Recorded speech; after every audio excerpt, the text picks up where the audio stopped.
ערב טוב, שלום לכל החברים שנמצאים פה, איזו התרגשות לחזור לשיעור, ברוך השם, אמנם במתכונת קצת שונה. אנחנו בדרך כלל רגילים שמגיעים מאות אנשים ואנחנו פה 50 איש בערך, מצומצם, עם מסכות, כמו שצריך, ממתינים למורנו הרב שמיד כל רגע צריך להגיע. אז ככה, קודם לגבי רב אורח, אנחנו כרגע בתקופה הזאת, אנחנו נשתדל לא לעכב פה את המשתתפים למעלה משעה, כך שבדיוק השיעור של הרב יספיק, ואנחנו נעשה כך כל שבוע בעזרת השם. אני רואה שכבר הרב הגיע, אנחנו בהמשך עוד דקה, כן, עוד דקה הוא יגיע.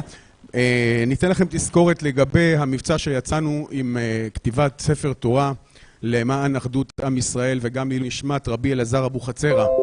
הספר ייכנס בעזרת השם לבית הכנסת של מורנו הגאון הרב זמיר כהן שליטה ברוב עם הדרת מלך. אנחנו כמובן עוקבים אחרי הרכישה של האותיות, מסדרים את כל הנושא הזה, מפקחים על כל הנושא הזה, ובעזרת השם כל מי שרוצה לקנות אות יכול לראות, יש פה את הבאנר, יש פה את הטלפון, מי שרוצה להתקשר מוזמן להתקשר. דוד, יש את הבאנר כבר, כן?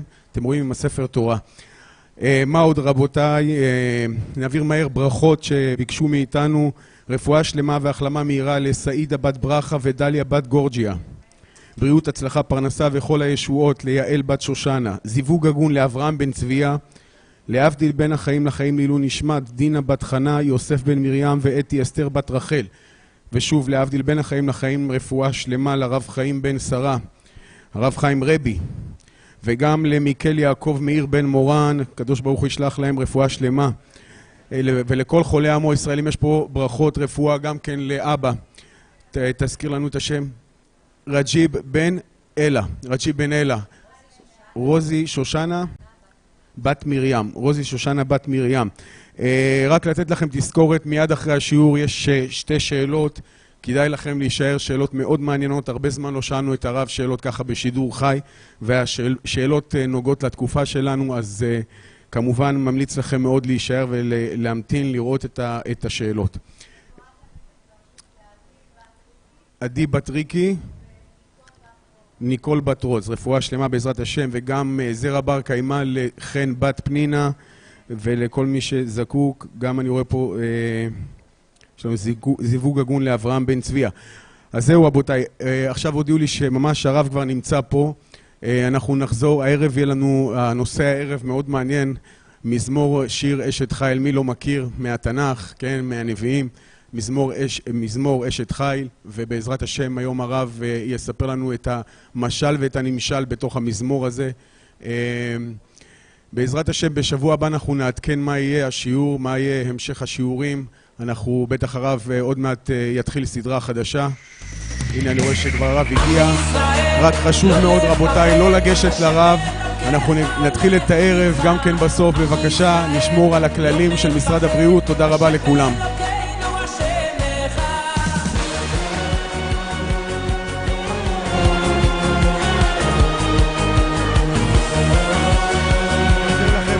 מגילת רות, ברוך השם, ספר חדש של מורנו הרב, וגם הארכיאולוגיה התנ"כית מתוך השיעורים שאנחנו מוסרים פה, ברוך השם. נמצאים הספרים למעלה, מי שרוצה, שיהיה בהצלחה, כל טוב.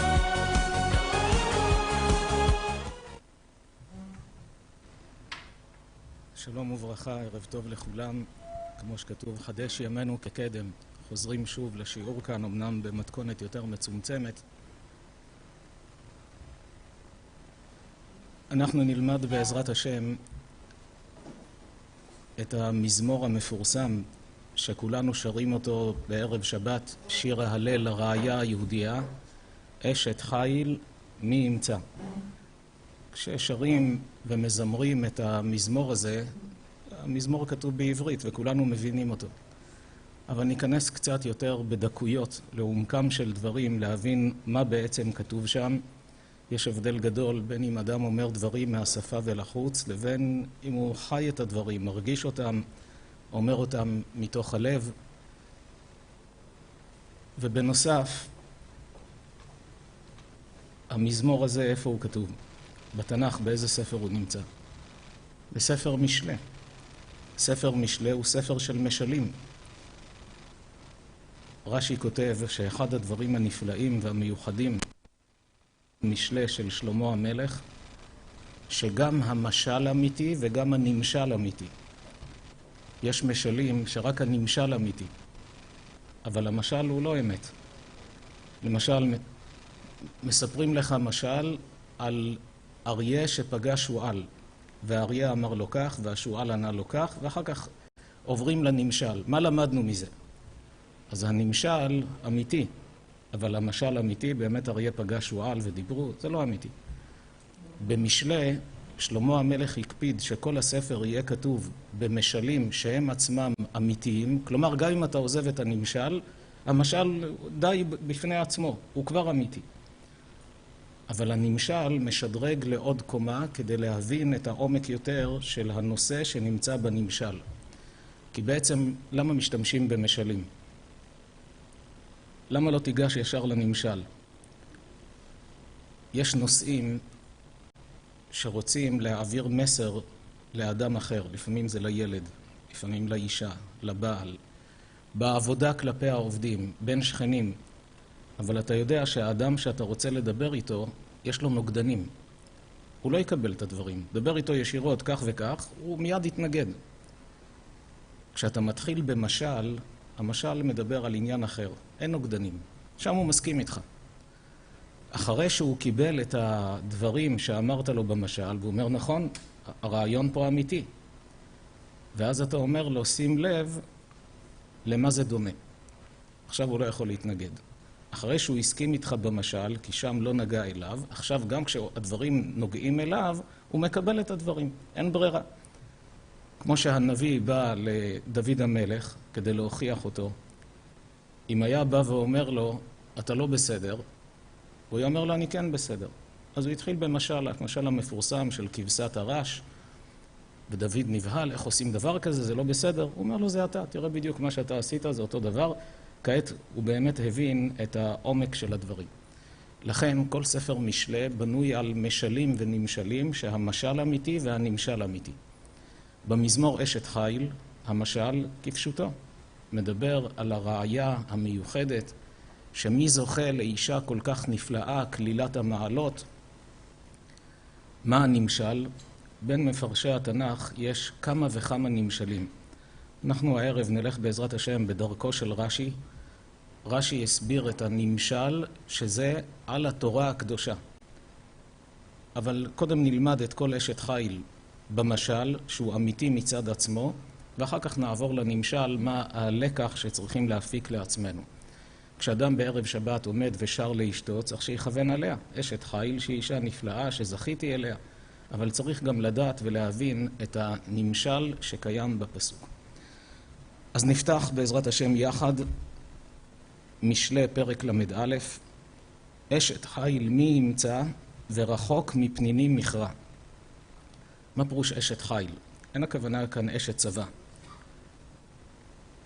איש חיל או אנשי חיל, כמו שכתוב בתורה, אלה אנשים שאתה יכול להפקיד אותם על קהל גדול, על הרבה חיילים, והם יכולים לנהל את המערכה בצורה טובה. זה איש חיל, כלומר הוא לא מתמקד רק בדבר אחד, ובזה הוא מוצלח, בכל השאר הוא לא מבין שום דבר.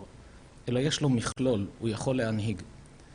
אשת חיל פירושו של דבר, כלילת המעלות, שהיא טובה לא רק בדבר אחד, אלא בכל התחומים שרק תרצה, היא מוצלחת בהם. כמו שהוא ממשיך ומפרט איך הדברים באים לידי ביטוי. אבל כאן מיד מתעוררת שאלה. שלמה המלך מתחיל ואומר, אשת חיל מי ימצא? לקראת סוף המזמור מה הוא אומר? רבות בנות עשו חיל. קודם אמרת מי ימצא. עכשיו אתה אומר שיש הרבה בנות. אבל בעברית יש הבדל בין לעשות חיל לבין אשת חיל. כמו שיש הבדל בין אדם שלומד מדע לבין מדען. מה ההבדל? שניהם הרי עוסקים במדע. אבל זה לומד מדע. מדען, פירושו של דבר, מומחה בתחום. הוא מונח בעניין. אומר שלמה, רבות בנות עשו חיל. יש הרבה שבאמת עושות חיל. אבל את עלית על כולנה, כי את נקראת אשת חיל. לא רק עושה חיל, אלא אשת חיל. כלומר, את כל כך מוצלחת, כל כך טובה, עד שהתואר שלך, כמו זה לומד מדע והוא מדען, יש הבדל, כך אלה עושות חיל, ואת אשת חיל, כלומר אפשר להוציא לך תעודה שאת רשאית וזכאית לתואר המיוחד הזה.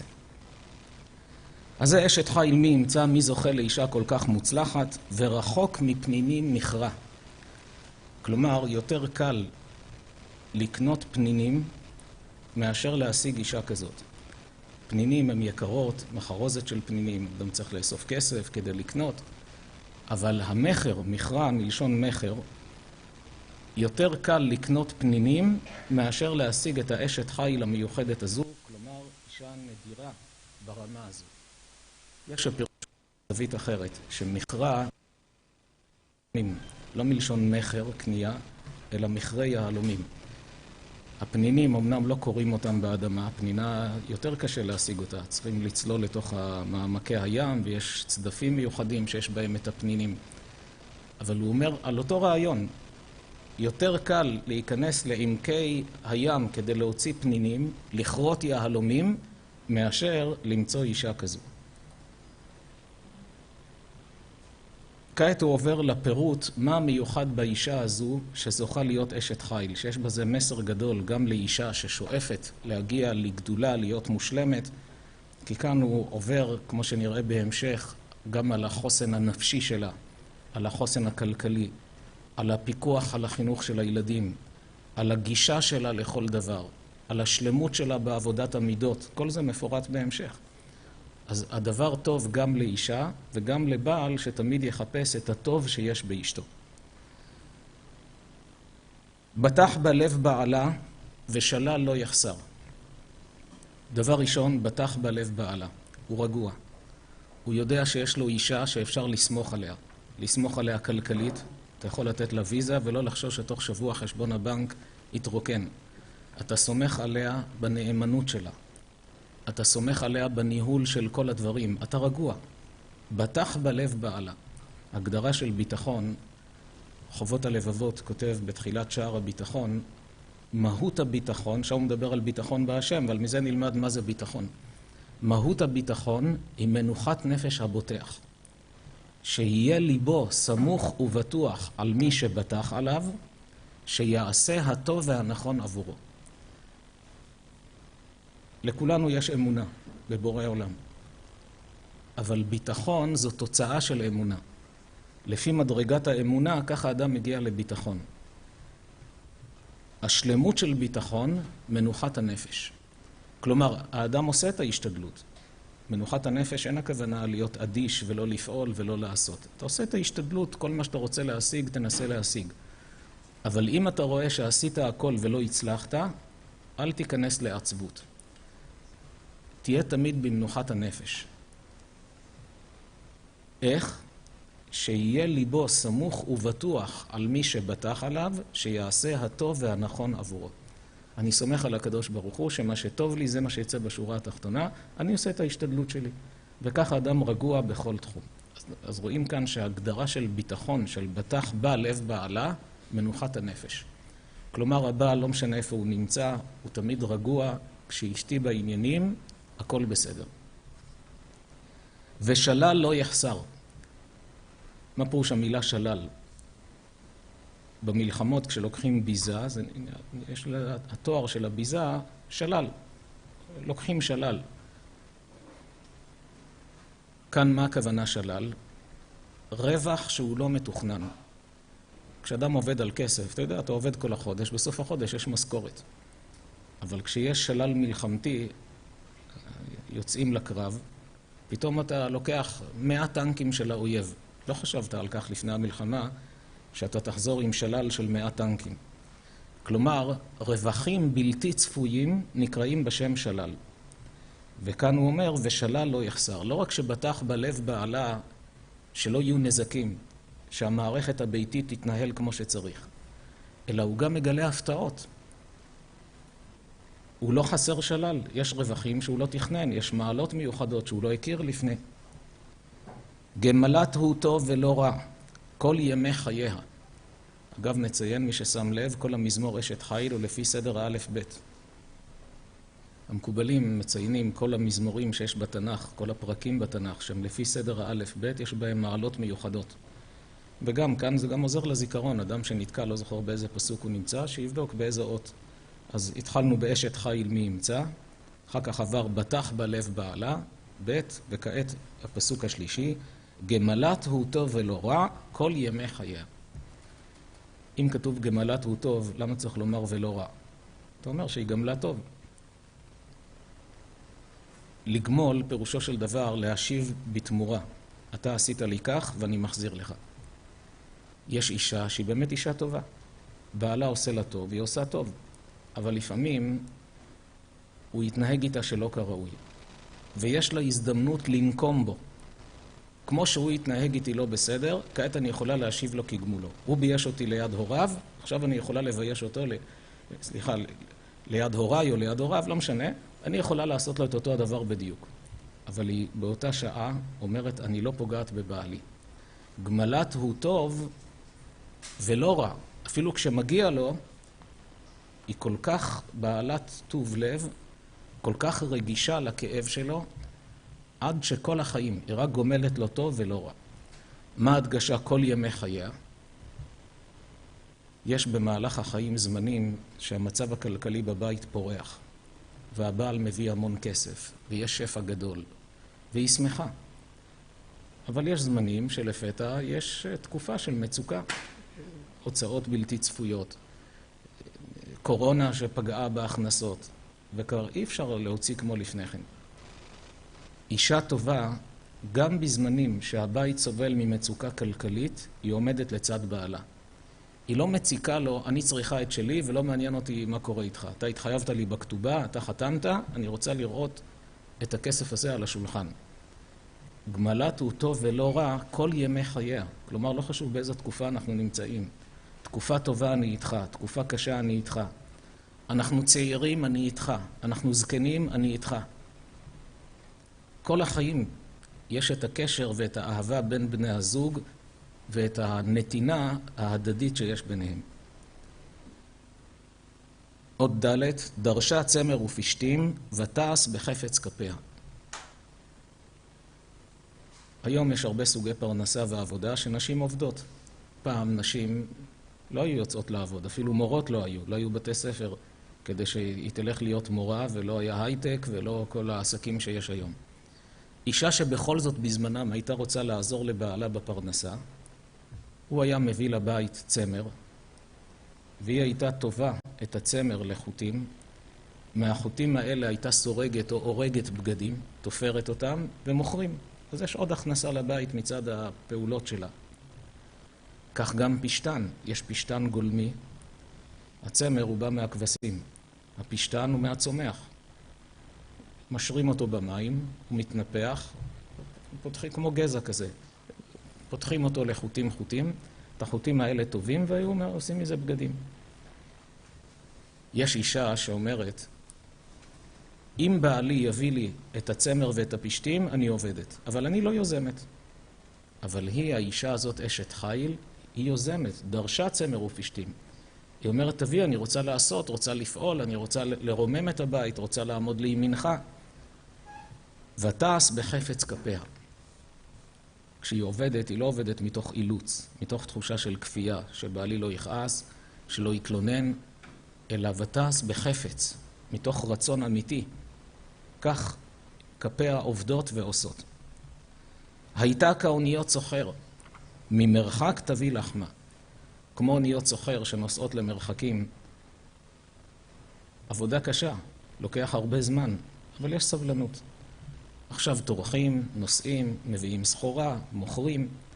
כך גם היא, האשת חיל הזו, הייתה כאוניות סוחר, ממרחק תביא לחמה. כלומר, לא מתעצלת כשהיא יודעת אני יכולה לפעול ולעשות ולעזור, לא שהיא באמת נוסעת למרחקים, אלא כמו אוניות סוחר.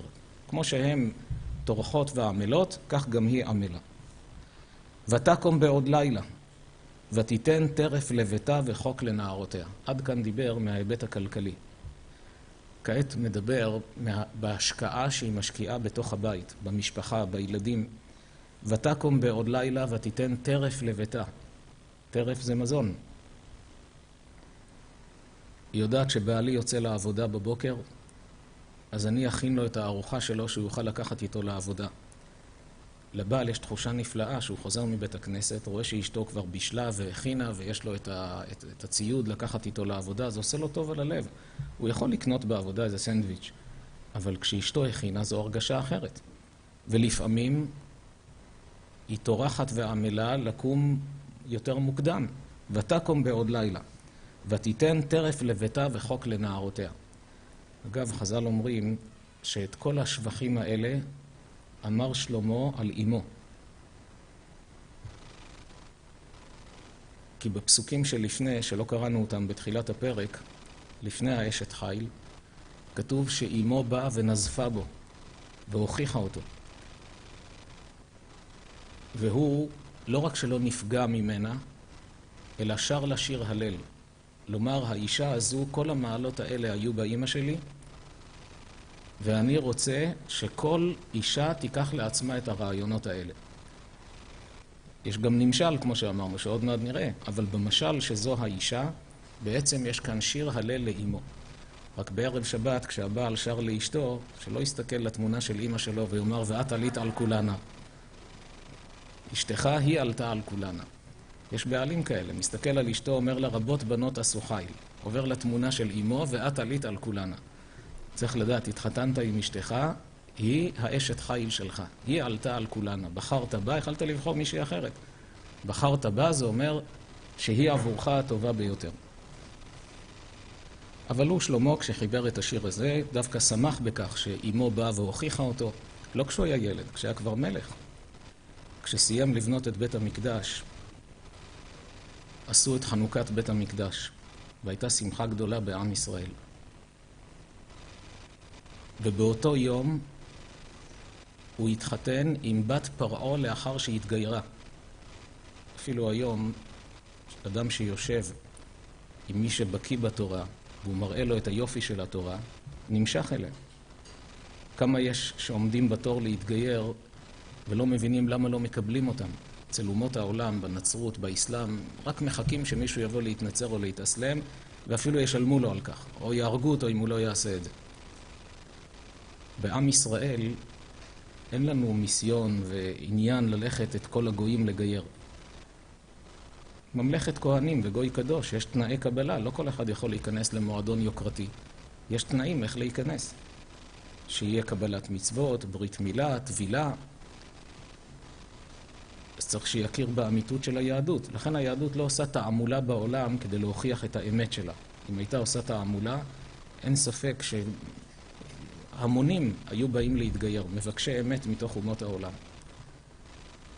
שלמה, שהיה כל כך חכם, אפילו היום שאנשים לא כל כך חכמים, אבל לא כמו שלמה. כשאתה מוכיח את אמיתות התורה, מי יכול לעמוד בפני זה? ושלמה, כשהיה כל כך מיוחד וחכם, אם מי שהיה יושב ומסביר לו את אמיתות התורה, הוא היה נמס. שלמה הרי מתוך התורה הוא הוציא את כל החוכמות שהיה לו. הוא יכול להראות את זה, איפה זה מופיע בתורה. והמקובלים מסבירים למה הוא גייר כל כך הרבה נשים, נסיכות של מלכי עולם. האריזל אומר, אני אומר את זה ממש ככה בכותרת, כי יש מה לפרט בזה. האריזל אומר ששלמה המלך ביקש להוציא את ניצוצות הקדושה שנתפזרו בין הגויים, ועל ידי כך לזרז את ביאת הגואל. על ידי שיקח את אותם נסיכות, ברוח קודשו ידע לזהות, יגייר אותם, ועל ידי כך יוכל לרומם את כל העולם, להביא אותו לשלמותו, לתיקונו, וטעה בזה.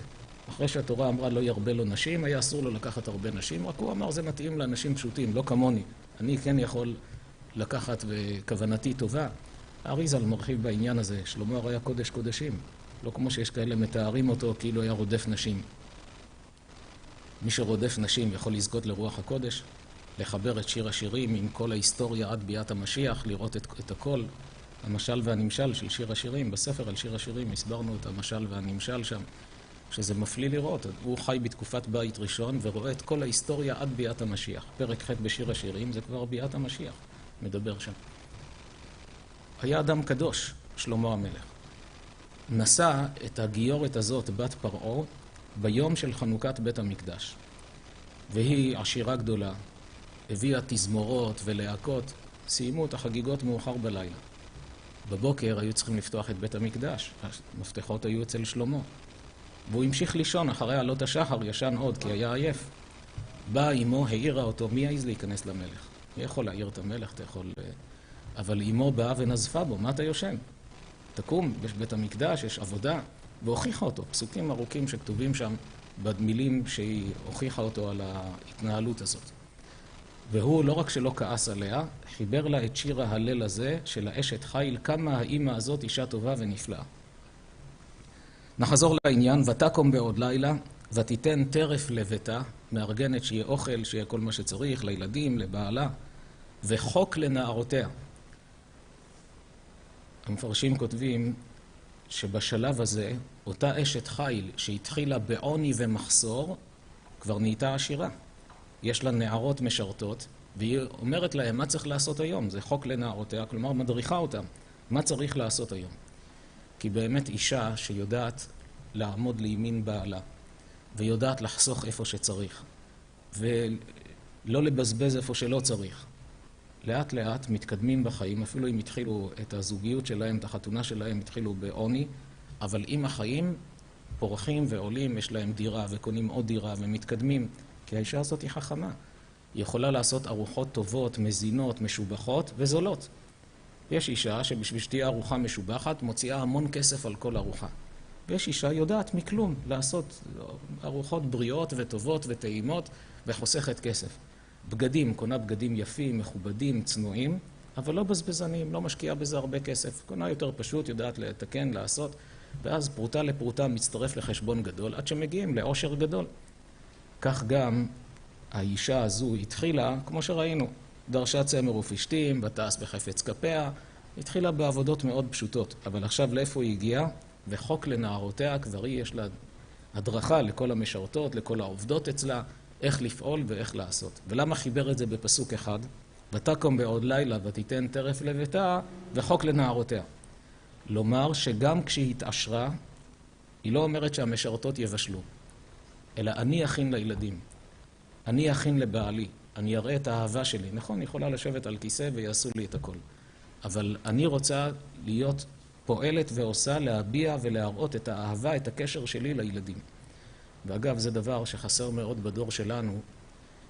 יש היום המון הורים שמתלוננים איך ייתכן שכשהם היו ילדים לא קיבלו מהוריהם שפע כלכלי, אפילו 10% ממה שילדיהם מקבלים מהם. ובכל זאת, הם כל כך העריצו את ההורים, כיבדו אותם, היו עומדים דום מולם. זה אבא, זה אמא. הוא אומר, הילדים שלי היום מקבלים כל כך הרבה שפע כלכלי, חוגים וכסף ומתנות, ואני לא מרגיש שהם קשורים אליי, מכבדים אותי, אוהבים אותי, כמו שאני השקעתי בהוריי. אחת הסיבות המרכזיות, בדור הקודם, הילדים חיו והרגישו את האהבה של ההורים כלפיהם, עם מסר של אתה מרכז החיים שלי. הילדים הם מרכז החיים, אני חי בשבילך, רק שלך יהיה טוב. אז הילד הרגיש את זה, היה קשור. היום מצוי מאוד, זו סוג של אווירה תרבותית של המערב שחדרה גם אלינו, לעם ישראל לצערנו, שהילד זה עוד דבר בחיים.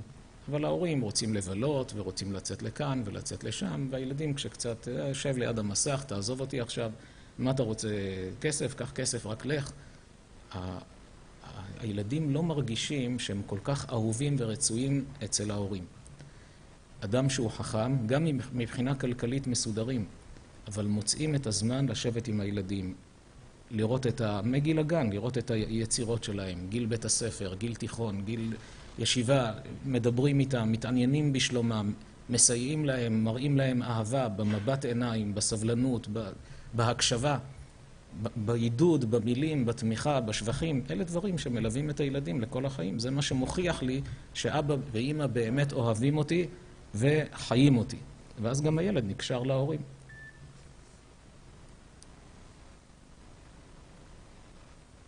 נעבור לפסוק הבא. זממה שדה ותיקחהו, מפרי כפיה נטעה כרם. עכשיו היא כבר עשירה, היא יכולה לקנות שדות. זממה שדה, כלומר תכננה לרכוש שדה ותיקחהו. כלומר מציבה יעד, היא מגיעה לזה.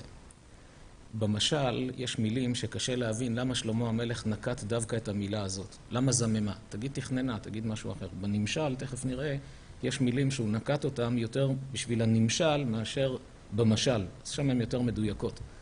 אבל גם במשל הדבר מובן, כשהיא תכננה לקנות את השדה הזו, ותיקחהו, רכשה אותו. מפרי כפיה נטעה כרם. היא לא רק השאירה בתור השקעה, יש כבר שדה, נפריח, נטעה כרם, להוציא יין, להוציא פירות משובחים. מי שיסתכל בתנ"ך, קוראים נטעה, אבל כתוב נטע.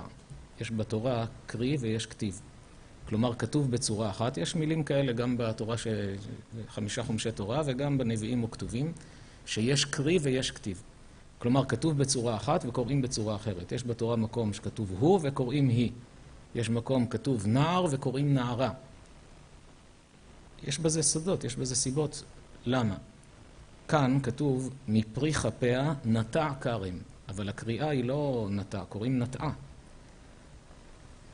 אז לפי הפשט, גם כאן יש פשט במשל ויש בנמשל. במשל, היא זממה שדה ותיקחהו. מפרי כפיה, מהכסף שהיא חסכה, מהעבודות שהיא עשתה, מי נוטע כרם? אישה הולכת לחפור בורות ולהכניס זמורות של ענבים? זה לא התפקיד של אישה. בעלה עושה את זה. אז מצד האמת המציאותית, מפרי כפיה, מהכסף שהיא עבדה עליו, בעלה הוא זה שנטע כרם. אבל בשמיים מה זה נחשב? מי נטע את הכרם הזה? היא נטעה. כי אתה רק היית כמו היד שלה. אבל מי שיזמה, מי שעשתה, אז ההסתכלות של הקריאה, זו ההסתכלות איך שמשמיים מסתכלים עליה. מבחינה אמיתית, מבחינה רוחנית, היא נטעה, לא אתה. הוא אומר, אבל אני, נכון, אבל זה ממנה. הגענו לאות ח', חגרה בעוז מותניה ותאמץ זרועותיה. עוז זה כוח. חגרה בעוז מותניה. כשאדם רוצה לצאת להליכה רצינית, והוא לא רוצה להתפרק בדרך, לוקח חגורה, קושר על עצמו טוב, מתלבש כמו שצריך, ויוצא עכשיו להליכה עם הרבה מרץ, עם הרבה שמחה. האישה הזו, האשת חיל, חגרה בעוז מותניה. יש לה כוח נפשי, יש לה חוסן. מה התוצאה? ותאמץ זרועותיה. גם פיזית היא מקבלת כוח. זה דבר פלא ששלמה המלך מגלה לנו כאן, ורואים את הדבר במציאות. אדם שהוא חסון מבחינה נפשית, גם הגוף שלו מקבל כוח אחר. כשיש שמחת חיים, כשיש מרץ, כשיש שאיפות, יש רצון, יש תוכניות להגיע ליעד מסוים. לפתע אתה רואה שהאדם הזה שפיזית נראה חלש, מקבל כוחות אדירים. חגרה בעוז מותניה, אבל הזרועות שהן הפועלות נהיו חזקות. לפני כמה זמן התפרסם שאישה ראתה רכב מדרדר במורד ונעצר הגלגל על הרגל של בנה. רכב כבד. היא רצה לשם ולמרבה ההפתעה החזיקה את הצד של הרכב והצליחה להרים אותו עד שהילד הוציא את הרגל. כששאלו אותה אחר כך איך עשית את זה, היא אמרה, אם אני אנסה לחזור על זה אני לא אצליח. אני רואה את הרכב, אין סיכוי להרים דבר כזה, גם לא סנטימטר אחד. אבל באותה שעה היה ברור לי שהרכב הזה לא ירסק לילד שלי את הרגל. כשיש לאדם חוסן נפשי, כשיש לו עוצמה פנימית, גם הזרועות, גם הפיזי, פתאום הוא מקבל כוחות אדירים ומצליח להגיע לכוחות ויכולות שהוא לא חלם שהוא יכול להגיע. זה דבר שמלמד עד כמה המסוגלות של האדם היא גבוהה הרבה יותר ממה שהוא חושב. חס ושלום אדם שנמצא בזירת אירוע ופתאום רואה מחבל שיורה לכל הכיוונים. לפני דקה הוא אמר לאשתו שהוא לא יכול לזוז ולא יכול לנשום והוא עייף והוא חייב לשבת. פתאום רואים אותו מדלג על ההרים, מקפץ על הגבעות, יכול לקפוץ מגג לגג. כלומר, הכוחות האלה היו שם, אבל לא היה את המרץ הפנימי כדי להביא את הדברים לידי ביטוי. זה עוד סוד מכוחות נפש האדם ששלמה המלך מלמד כאן. טעמה כי טוב שכרה לא יכבה בלילה נרה. טעמה, כשהיא הרגישה את הטעם, כשהיא ראתה, כי טוב שכרה, שהמסחר שלה כל כך מבוקש. אחת שהיא עובדת מכל הלב, כמה יצירות שלה הן יפות, הן אחרות, יש לזה ביקוש, היא לא עושה לצאת ידי חובה. אז כשהיא רואה שטוב שכרה, כלומר שהסחורה שלה כל כך משובחת, לא יכבה בלילה נרה. היא אומרת למה לישון? נייצר עוד, נעשה עוד. כמובן שזה על דרך ההפלגה, אין הכוונה לומר שהיא לא ישנה כל החיים, אבל בא לומר שזו אישה כל כך פעילה, כל כך אכפתית, כל כך נמרצת, על דרך המשל לא יכבה בלילה נרה. גם כאן הכתיב הוא בלי ה', בליל, והקריא הוא בלילה. נעמוד על כך בהמשך. ידיה שילחה בקישור וכפיה תמכו פלך. קישור והפלך אלה כלים שקשורים להריגה ולתביעה. גם עכשיו שהיא עשירה לא מזניחה את הפעילות ואת העשייה, איפה שיכולה לעשות ולפעול, עושה. כפה פרסה לעני וידיה שילחה לאביון. עכשיו עובר לדבר על פעילות החסד שלה מחוץ לבית. אבל כל מילה כאן מדויקת. הוא מדבר כאן על עני ועל אביון. כפה וידיה, שינה את הלשון, על כפה הוא כתב פרסה, כפה פרסה לעני, וידיה שילחה לאביון. מה ההבדל בין זה לזה? כל מילה כאן מדויקת. כפה פרסה לעני, פירושו של דבר, היא פותחת את היד, פורסת, ויש לה ביד כל מה שהעני צריך. היא אומרת לו, תבדוק, מה אתה צריך? תיקח. מגישה לו מגש למשל עם אוכל וכסף ובגדים, מה שאתה זקוק, תיקח. זה כפה פרסה לעני. אבל יש אביון שהוא מתבייש. והיא יודעת שאם אני אומר לו תיקח, הוא לא מסוגל להושיט את היד. העני, כשאני פורסת ואומרת לו כך, אז הוא יסתכל, את זה אני צריך ואת זה אני צריך, והוא ייקח. מה קורה כשמדובר באביון שמתבייש בכלל לקחת? מה היא עושה? אצלו היא לא פורסת. אלא היא שולחת את ידה. היא זו שיוזמת לתת לו, להכניס לו לתוך התיק, להכניס לו לתוך הכיס, תיקח. לכן שלמה דייק במילים. כפה פרסה לעני וידיה שילחה לאביון. מי שישים לב זה על אותו משקל של הפסוק הקודם, ידיה שילחה בקישור וכפיה תמכו פלך. המפרשים עומדים כאן גם על ההשוואה בין שני הפסוקים. לא תירא לביתה משלג, כי כל ביתה לבו שנים. יש מצב שאישה או איש פועלים בשביל העולם, מארגנים חסדים ועוזרים לכולם, אבל אז מה התוצאה? שבבית חסר לילדים. שלאישה אין בעל, כי הוא עכשיו נמצא בארגוני חסד. לבעל אין אישה, כי היא עכשיו הולכת לעזור לשכנות. הבית נפגע כתוצאה מפעולות החסד, שזה לא דבר טוב. לכן אומר שלמה המלך, אף על פי שהאישה הזו כפה פרסה לעני וידיה שילחה לאביון, לא תירא לביתה משלג. אין מה לחשוש שבבית יהיה קר לילדים. כי כל ביתה לבו שנים. היא מראש דאגה שלילדים יהיה בגדים שנים, אלה בגדי צמר, שהם גם צבועים יפה. היא דואגת לילדים שיהיו מטופחים, שיהיה להם חם, שיהיה להם כל מה שהם צריכים. מרבדים עשתה לה. קריות, מצעים.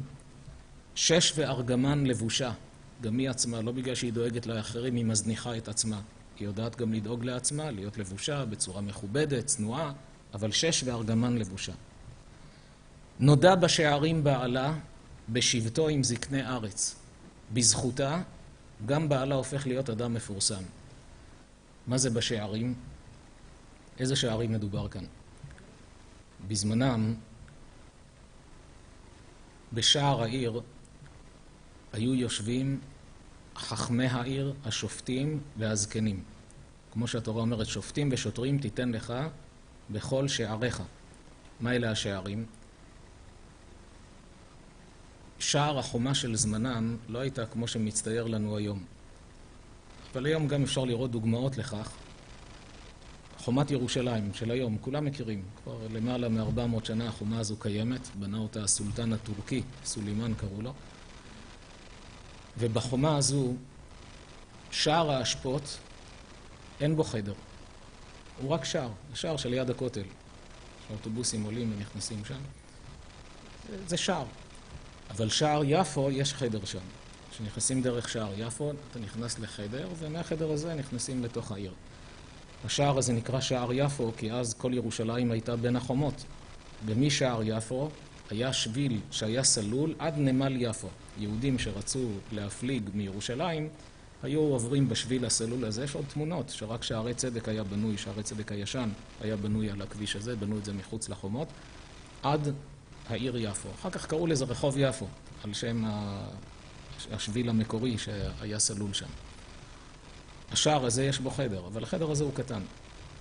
בזמנם, כשהיו בונים עיר, שער העיר היו בונים שער עם חדר גדול.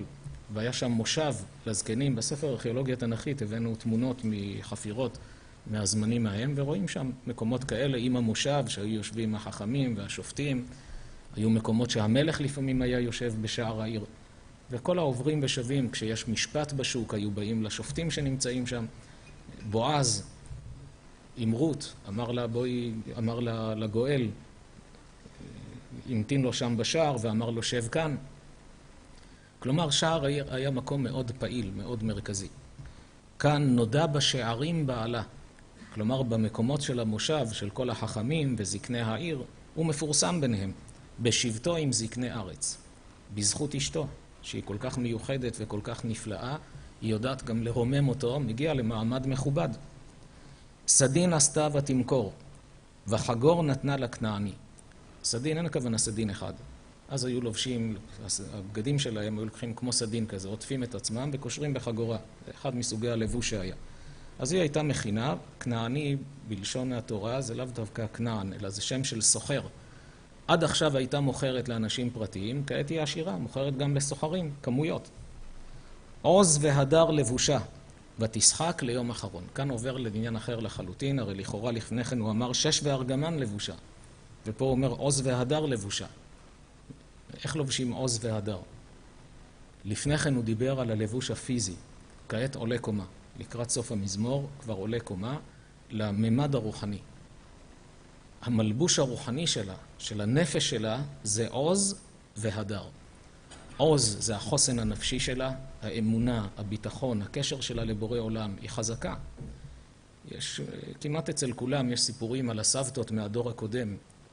איזו עוצמה, איזה חוסן. מה שהיום גברים מפחדים, הם היו חזקות. היה להם אמונה, היה להם ביטחון, היו פועלות, היו עושות. יש שמסתכלים על הדורות הקודמים במבט של פרימיטיביים ולא הבינו, אבל כדאי לשבת עם הזקנים והזקנות של הדור הקודם ולבקש, תספרו לנו על ההורים שלכם, על הסבא והסבתא, מה ראיתם. כל הצעירים יופתעו לשמוע מהדור המבוגר כמה עוצמה וחוסן וידע אפשר לקבל מהדורות הקודמים. אז זה העוז, העוצמה. הדר זה אצילות. אישה שיש לה אצילות, יש לה עדינות, יש לה תרבות, יש לה דרך ארץ, יש לה כבוד עצמי, דבר שבא לידי ביטוי בלבוש הצנוע שלה, בהליכה שלה, בדיבור שלה, הכל במכובדות. היא לא מרגישה סוג של זולות כזאת, של לדבר בצורה המונית ועם כל אדם ברחוב. יש לה אצילות. זה כבר שייך לנפש. עוז והדר לבושה, ותשחק ליום אחרון. כשמדברים עם אדם, ותוך כדי שיחה שואלים אותו, אתה יודע שיום אחד תמות? הוא מסתכל עליך בהלם, למה אתה אומר לי את זה? אני יודע שאני אמות, אבל למה אתה צריך לומר לי? לא נעים. לא נוח לשמוע לחשוב בכלל, לדבר, מדחיקים. האישה הזו, האשת חיל, כשמדברים איתה על היום האחרון, היא צוחקת, היא מחייכת. היא לא מוטרדת מהיום הזה בכלל. כי היא יודעת, כל החיים שלי הלכתי בדרך טובה, הלכתי בדרך השם, עשיתי מעשים טובים. אין לי מה לפחד מהיום שאני אבוא לעולם הבא. כי היום הזה זה יום קבלת השכר. זה יום שכל מה שהשקעתי כל החיים שלי, ללכת בדרך טובה, לעשות טוב לבעלי, לילדים, לאנשים, לבורא עולם. תמיד הלכתי בדרך נכונה, מה יש לי לפחד מיום המוות? וחשוב להדגיש, אין הכוונה שהאדם לא מועד ולא נכשל ואין לו עוונות אף פעם. יש פסוק, כי האדם אין צדיק בארץ אשר יעשה טוב ולא יחטא. כל אדם יש לו את המעידות שלו. אצל צדיקים בדקויות יותר, אצל אנשים רגילים בדברים שלהם, כל אדם יש לו את המעידות שלו. אבל אין אדם מושלם, אין אדם מתוקן. אז מה יעשה אדם שמעד? יעשה תשובה. חסד השם שנתן לנו אפשרות להתחרט על העוון שעשינו בעבר, לקבל על העתיד שמהיום אני מתחיל דף חדש, וידוי שמתוודה בפיו מול בורא עולם, ועזיבת החטא. אלה בעצם חלקי התשובה.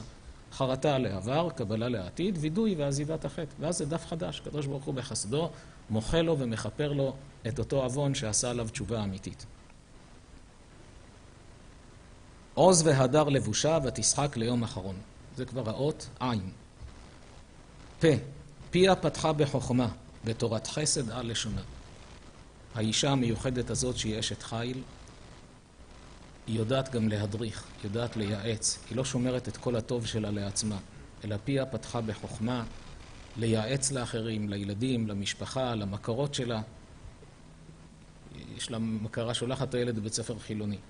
היא לא אומרת לא אכפת לי ממנה, היא יושבת, מסבירה לה מה ההבדל בין זה לבין זה, תשלחי אותו למקום תורני, מייעצת בתחומים שונים, ותורת חסד על לשונה. יש פיה פתחה בחוכמה, שזו חוכמה כללית. ותורת חסד זה דיבור שעושה חסד עם הזולת. תמיכה נפשית, עידוד, אדם שבור, מקשיבים לו, מייעצים לו, תומכים, מחזקים, זה תורת חסד. צופיה הליכות ביתה, ולחם עצלות לא תאכל. צופיה הליכות ביתה, יש כאן מסר גדול להורים איך מחנכים את הילדים. האישה הזו שהיא כל כך עסוקה וכל כך עושה, היא צופה מלמעלה על הליכות ביתה, על ההתנהלות, על ההתנהגות של הילדים. לא חטטנות, לא עומס. יש לפעמים הורים שמרוב שרוצים לחנך את הילדים, מעמיסים עליהם וגורמים לתוצאה הפוכה לחלוטין. בספר על חינוך ילדים הערכנו בעניין הזה שיש הורים שמוגדרים כהורים אוהבים, ויש הורים מודאגים. מה ההבדל בין הורה אוהב להורה מודאג? שניהם מחנכים. ההורה המודאג מלחיץ את כל הילדים. מרוב דאגה שהילד לא ילך בדרך לא טובה, חונקים אותו. ואז גורמים לתוצאה הפוכה, כמו האפקט של הקפיץ שאמר הרב וולבה, שקפיץ ככל שדורכים אותו יותר, לוחצים אותו יותר, כשהוא משתחרר הוא עף לגובה ולמרחק גדול יותר. לא לוחצים ילד. מצד שני לא נותנים לו גם הפקרות. יש איזון באיזו צורה להתנהל. שלמה הגדיר כאן את הדברים בצורה נפלאה. צופיה הליכות ביתה. היא צופה מלמעלה. כשהיא רואה שיש בעיה, היא יודעת איך לכוון, אבל לא גורמת למחנק, לא ללחץ. ולחם עצלות לא תאכל. כלומר, כל לחם שיש לה, השיגה אותו בעמל. לא לחם שהגיע בעצלות. עבדה על זה. קמו בניה ויאשרוה, בעלה ויהללה. מה פירוש קמו בניה? למה אי אפשר לשבת ולהלל? בא לומר עד כמה מתלהבים ממנה. כשמתפעלים, עומדים על הרגליים ומריעים כולם ביחד. זה הפירוש של קמו בניה, מרוב התפעלות, רצו להריע לה, קמו בניה ויהללוה. איזו אישה נפלאה זו, איזו אימא נפלאה. מה זה ויאשרוה? מלשון אישור ומלשון עושר. כלומר, אישרו שכל המעלות האלה קיימות בה. והיללו אותה, אז ממילא גרמו לה להיות מאושרת. בעלה ויהללה. גם בעלה מצטרף, הכל אמת. מה הם אומרים לה? זה הפסוק הבא. רבות בנות עשו חיל, ואת עלית על כולנה. יש הרבה בנות שעשו חיל, אבל שהכל יצטרף באישה אחת, זו רק את. זאת יש לה מעלה כזו, והיא מעלה אחרת, זאת מיוחדת בדבר זה, וזה בדבר אחר. אבל את, כלילת המעלות, זה האשת חיל. ממשיכים ומשבחים אותה, כמה מתפעלים ממנה שאצלה שקר החן והבל היופי. אישה יראת השם היא תתהלל. שקר זה דבר שהוא לא קיים. הבל, שהבל הפה. אתה רואה, אנשים מדברים כשקר יוצאים עדים, אבל הם נעלמים. זה הבל, דבר שמתחיל כאילו הוא קיים, אבל הוא נעלם. שקר החן והבל היופי. אישה יראת השם היא תתהלל. כלומר, להלל אישה על היופי החיצוני שלה, אין מה להלל אותה, זה מתנת שמיים שהיא קיבלה שיש לה יופי. אבל אישה יראת השם, זו כבר בחירה שלה, לכן יש מה להלל אותה. יותר בעומק הסבירו את הפסוק הזה. הרי בתורה שיבחו את רחל שהייתה יפת תואר ויפת מראה, את יוסף שהיה יפה, דוד המלך יפה עיניים, עוד אחרים רואים שהתורה כן דיברה על יופי. שרה אימנו, בת קוף כבת כף ליופי. כשהייתה בת 100, הייתה יפת תואר כמו בחורה בת 20. לומדים מהפסוק, ביו חיי שרה 100 שנה ו20 שנה ו7 שנים. היה צריך להיות כתוב 127. בא לומר, בת קוף כבת כף. בת 100 הייתה יפת תואר כמו בת 20. אברהם היה צריך להחביא אותה. כשהגיע למצרים, אמר לה, תגידי שאנחנו אחים, כדי שלא יהרגו אותי ואותך יחיו. באמת לקחו אותה לפרעה ויהללו אותה אל פרעה. אז אם כך רואים שלא בדיוק שקר החן והבל היופי. התורה מתייחסת ליופי. הסבירו את הפסוק כך. אישה שהמרכז בחיים שלה זה יופי, אז שקר החן והבל היופי. אבל אישה שמרכז החיים שלה הוא יראת שמיים, אישה יראת השם, היא תתהלל במה? גם ביופי שלה, לא רק ביראת שמיים שלה. כי יש לה יופי, והיא לא לוקחת את זה למקום לא טוב. אלא את היופי הזה היא שומרת לבעלה, שומרת לקשר הבריא שיש בתוך המשפחה, לא חס ושלום למחוזות אחרים. אז לפי זה באור הפסוק, שקר החן והבל היופי. אישה יראת השם, היא תתהלל גם בחן וביופי, וגם ביראת שמיים שלה. וכאן מגיעים כבר לפסוק האחרון, האות ת', תנו לה מפרי ידיה, ויהללוה בשערים מעשיה. כלומר שכולם יחד מצביעים עליה ואומרים, מגיע לה, תנו לה מפרי ידיה, כל מה שהיא עמלה כל החיים וטרחה להשיג, ויהללוה בשערים, כל המקומות המרכזיים, המפורסמים, מעשיה. מה הכוונה? ויהללוה בשערים מעשיה. צריך כתוב, ויהללו אותה על מעשיה. אבל הפירוש הוא כך. מי מהלל אותה בשערים? המעשים הטובים שלה. לא צריך שאנשים ידברו. אלא ויהללוה בשערים, המעשים הם שמהללים אותה, כי כולם רואים את מעלותיה הגדולות. חשבתי שנספיק לדבר גם על הנמשל, אבל כנראה יישאר לשיעור הבא, כי עיקר הזמן הלך לנו על המשל. אז בעזרת השם בשיעור הבא אנחנו נחזור בקצרה על המשל ונעבור לנמשל בדרך שרש"י באר לנו. כן, תודה רבה לכבוד הרב. אנחנו עוברים לשלב השאלות.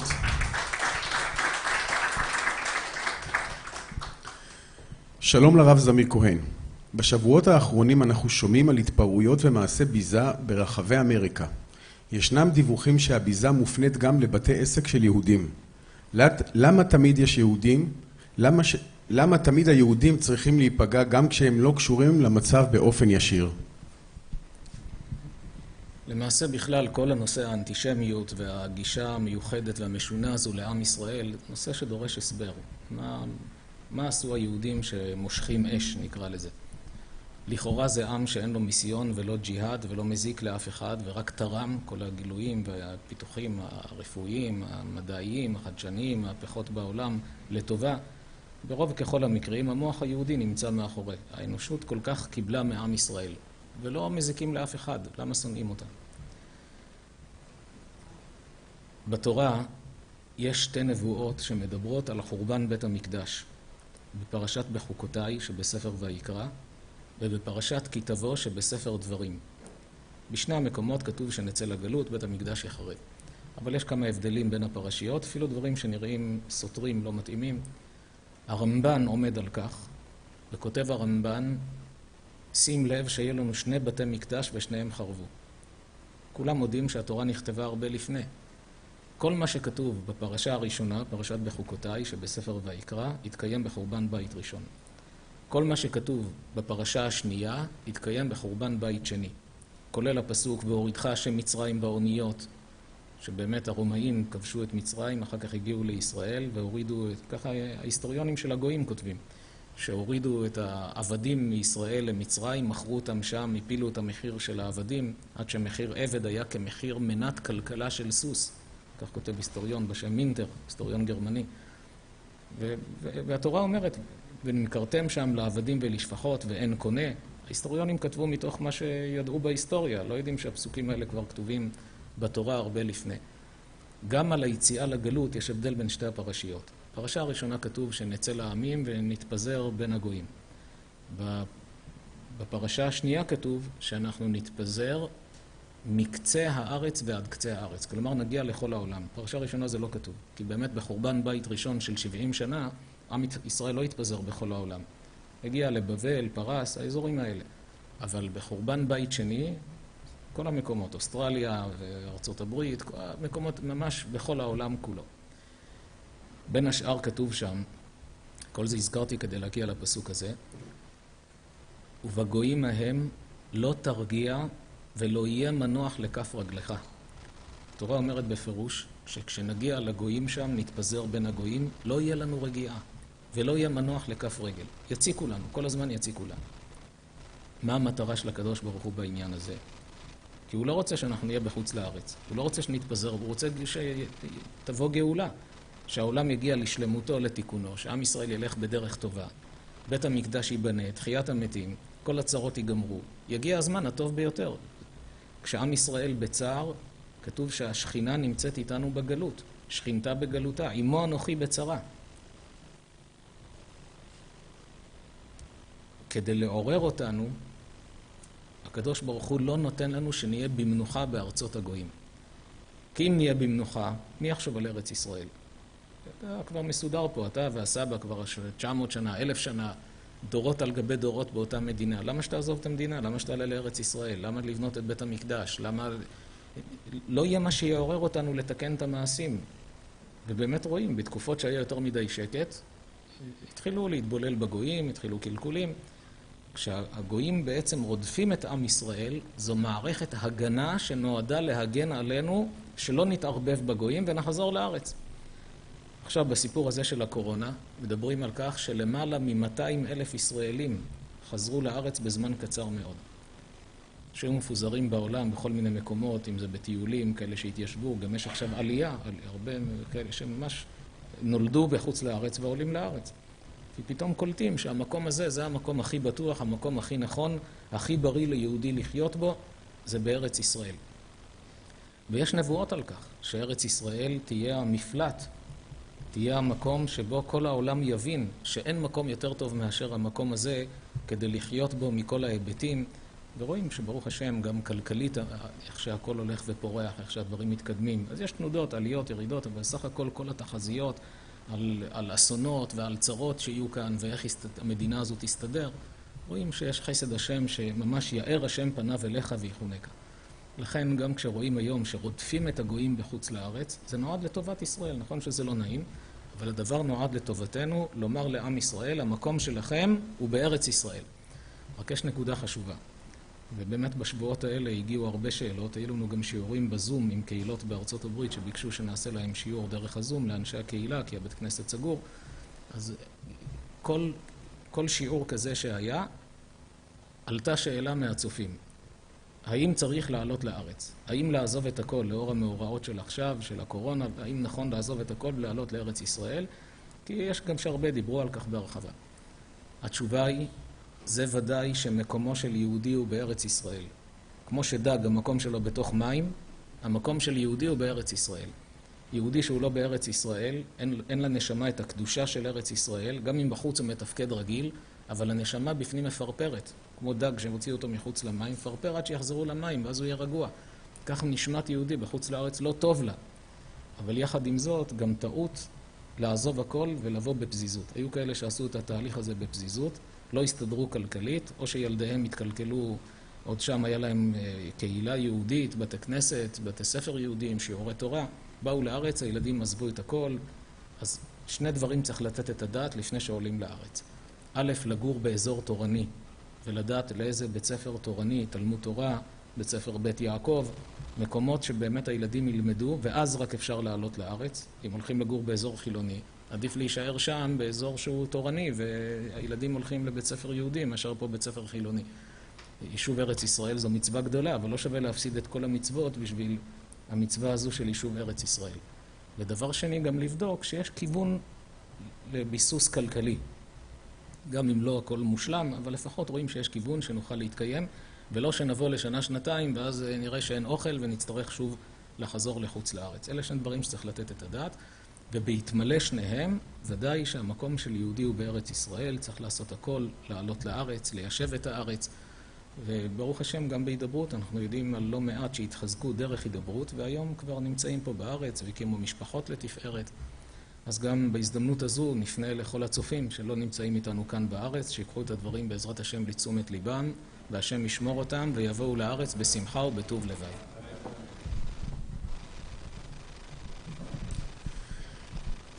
יש אנשים שנוהגים באדישות לנגיף הקורונה, ויש אנשים שיותר מודאגים.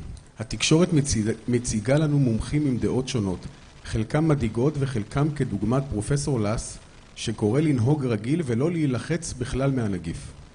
אני חי בחוסר ודאות, הרבה בלבול, אף אחד לא באמת יודע מה יהיה, המצב הכלכלי קשה ואין חיסון באופק.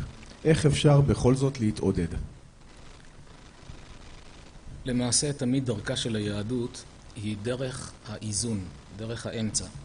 כלומר, לא להתפס לשעננות ולומר שלא צריך להשגיח כלום ולא לשמוע להנחיות של רשויות הבריאות, זו ודאי טעות. מצד שני גם להיכנס ללחץ ולחרדות ומה יהיה ואיך הפרנסה ואם לא יהיה וירוס מי יודע כמה ימותו ומה קורה, מתחיל לחשוב על עצמו, מדמיין את הלוויה שלו.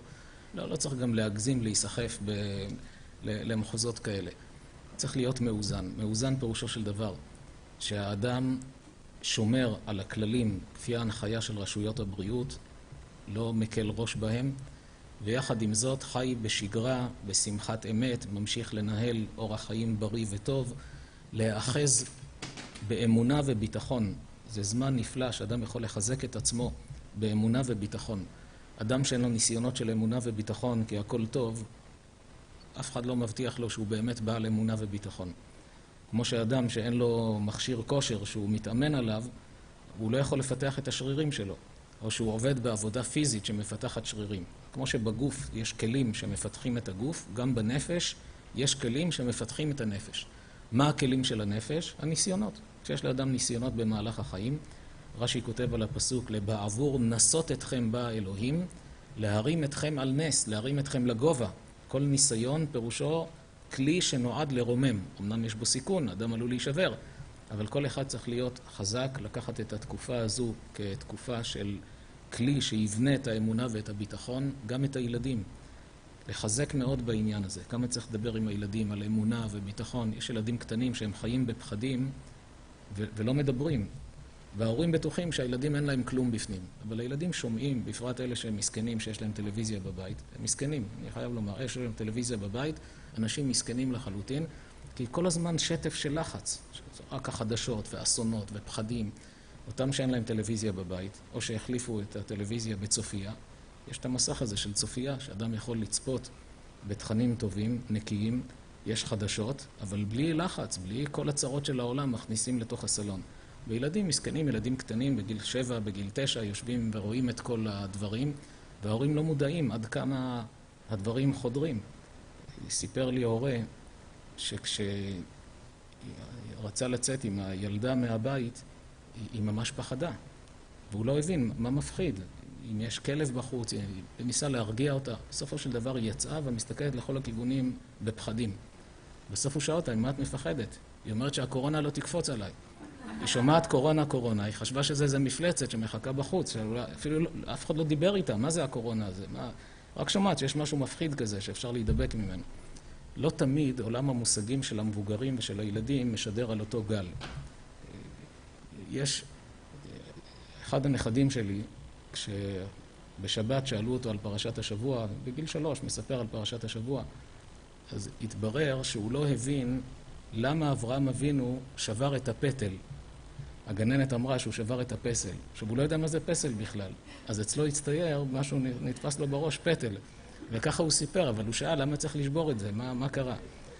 לפעמים המילים של המבוגרים והמילים של הילדים, אתה אומר מילה שברור לך שהיא מובנת לילדים, הוא לא מבין על מה אתה מדבר בכלל. תקדים לו, תסביר לו.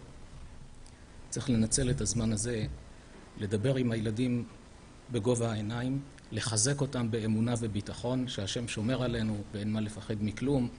עלינו מוטלת חובת ההשתדלות, להיזהר בכל מה שצריך, אבל יודעים שהשם איתנו, ואנחנו שמחים ומאושרים ובוטחים בו. זה יכול ללוות את הילד בגיל 20, בגיל 30, יש משברים שונים בחיים, אבל הזרעים האלה שזורעים של אמונה וביטחון, מלווים את הילד לכל החיים. נקדיש את השיעור שיהיה בעזרת השם להצלחת ובריאות כל עם ישראל, כל חיילי ישראל, כל הציבור שנמצא איתנו כאן, משה חיים היקר וכל המארגנים והעוזרים לבריאות ולשמחה. רבי חנניה בן עקשיא אומר, רצה הקדוש ברוך הוא לזכות את ישראל, לפיכך הרבה להם תורה ומצוות. שנאמר, אדוני חפץ למען צדקו, יגדיל תורה ויאדיר. יתגדל ויתקדש שמר אברהם. בעלמא דיבר קירותי והמלך מלכותי ויצמח פורקנה ויקרא משיחן בחיי חון ובכל בית ישראל בעגלה ובזמן קריב ואמרו אמן. יהיה שמי רבה מבורך לעולמי עלמיה יתברך, ישתבח, יתפאר, יתרומם, יתנשא, ויתהדר, ויתעלה, ויתהלל, שמת, יקודשה ברכו. לעילה מכל ברכתה, שירתה, תשבחתה ונחמתה, דאמירן בעלמא ואמרו אמן. על ישראל ועל רבנן ועל תלמידיון ועל כל תלמידי תלמידיון דעסקין באורייתא קדישתא דין וכל אתר ואתר. יהיה לנו ולא נחינך חסדה ורחמים מנקודה מראה שמיה ורעה ואמרו אמן. יש למה רבה מן שמיה חיים ושבעה וישועה ונחמה ושזפה ורפואה וגאולה וסליחה וכפרה ורווח והצלה. לנו ולכל עמו ישראל ואמרו אמן. עושה שלום במרומיו וברחמיו יעשה שלום עלינו ועל כל עמו ישראל ואמרו אמן. תודה רבה קהל יקר, תודה רבה לכל המשתתפים, תודה רבה לצופים שצפו בנו. בעזרת השם בשבוע הבא אנחנו נתראה שוב פעם פה באותה מתכונת, 50 משתתפים. מי שמעוניין להשתתף יכול לשלוח לי הודעה בפרטי. אני מראש מתנצל אם אני לא אוכל לאשר לכולם להגיע, אבל בעזרת השם אני הבנתי שב-14/6 כבר יאפשרו ל100 משתתפים, אז אנחנו נגדל וישתתפו יותר. אז שיהיה לכולם שבת שלום, פרשת בעלותך.